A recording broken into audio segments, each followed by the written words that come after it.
গ্রামের নাম নন্দনপুর। আজ জন্মাষ্টমী। সকাল থেকেই চারিদিকে ঢাকের শব্দ, ফুলের গন্ধ আর কীর্তনের সুর ভেসে আসছে। ছোট্ট গোপাল খুব উচ্ছ্বসিত।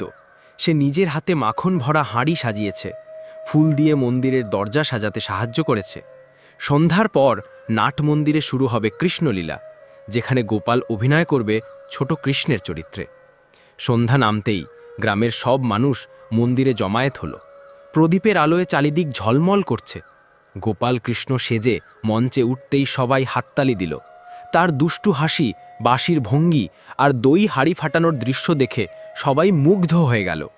শেষে গ্রামের বয়স্ক প্রধান বললেন, জন্মাষ্টমীর আসল শিক্ষা হল সততা, সাহস আর ভক্তি দিয়ে অন্যায়ের বিরুদ্ধে লড়াই করা। কৃষ্ণ যেমন কংসকে পরাজিত করেছিলেন, তেমনি আমরাও অন্যায়কে জয় করব। গোপালের চোখে আনন্দের ঝিলিক। সে বুঝে গেল, জন্মাষ্টমী শুধু উৎসব নয়, জীবনের শিক্ষা, নৈতিক শিক্ষা। ভক্তি, সাহস এবং সততা মানুষকে সত্যিকার অর্থে বিজয়ী করে তোলে।